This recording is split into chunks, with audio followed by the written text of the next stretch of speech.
लोकसभा निवडणुकीत महाराष्ट्रात भारतीय जनता पार्टीला मिळालेल्या कमी जागांची जबाबदारी उपमुख्यमंत्री देवेंद्र फडणवीस यांनी घेतली आहे। आगामी विधानसभा निवडणुकीसाठी पूर्णवेळ पक्षाचं काम करण्याची इच्छा आहे असं सांगत मंत्रिमंडळातून बाहेर पडण्याची इच्छा देवेंद्र फडणवीस यांनी व्यक्त केली आहे। लोकसभा निवडणुकीच्या निकालानंतर महाराष्ट्र भाजपाच्या गाभा समितीची आज पक्ष कार्यालयात बैठक झाली। त्या बैठकीनंतर आयोजित पत्रकार परिषदेत ते बोलत होते।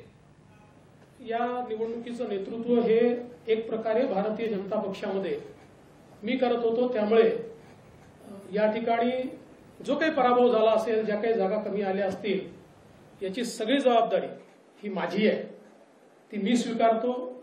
मी हे मान्य करतो की कुठेतरी मी स्वतः याच्यामध्ये कमी पडलेलो आहे आणि ती कमतरता भरून काढण्याचा प्रयत्न पूर्णपणे करणार आहे।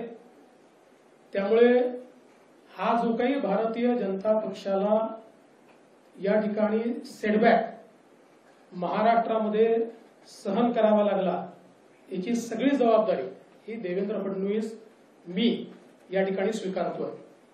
आणि मी पक्षाला एक विनंती अजून करणार आहे, अर्थात भारतीय जनता पक्षामध्ये पक्ष सगळे निर्णय करतो की आता मला विधानसभेकरता पूर्ण वेळ त्या ठिकाणी उतरायचा आहे।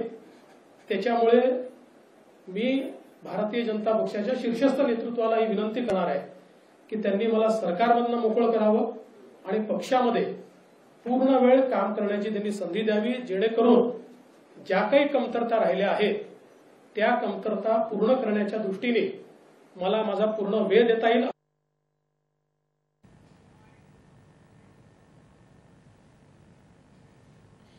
2019च्या निवडणुकीच्या तुलनेत यावर्षी भाजपाला आणि एनडीएला 1.5% कमी मतं मिळाली। याचा अर्थ जनतेनं भाजपा किंवा महायुतीला नाकारलं अशी परिस्थिती नाही, तर महायुती आणि महाविकास आघाडीला समसमान मतं जनतेनं दिली आहेत, असंही त्यांनी सांगितलं।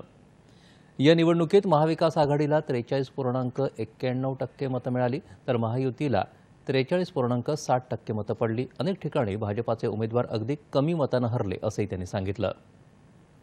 तो नरेटिव्ह निश्चितपणे ज्या प्रमाणात थांबवता यायला पाहिजे होता त्या प्रमाणात आम्ही थांबवू शकलो नाही, हे देखील खरं आहे। भारतीय जनता पार्टी किंवा एनडीए यांना महाराष्ट्रामध्ये लोकांनी नाकारलं अशी परिस्थिती नाही, समसमान मतं दिली आहेत, पण अपेक्षेपेक्षा कमी दिली आहेत।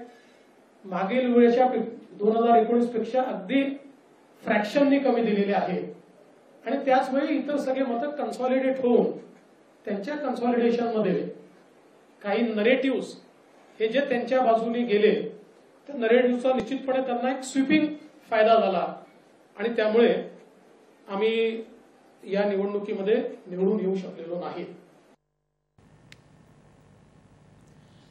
या निवडणुकीतल्या पराभवावर चर्चा करताना मवियानं निर्माण केलेला संभ्रम दूर करण्यात कमी पडलो। त्याचबरोबर मराठा आरक्षण, कांदा, कापूस या मुद्द्यांचा देखील पक्षाला फटका बसला। निवडणूक आचारसंहितेमुळे शेतकऱ्यांना हवी तशी मदत पोहोचवू शकलो नाही, असंही त्यांनी सांगितलं। तर या सर्व त्रुटी आगामी निवडणुकीत भरून काढू, असंही फडणवीस यांनी सांगितलं।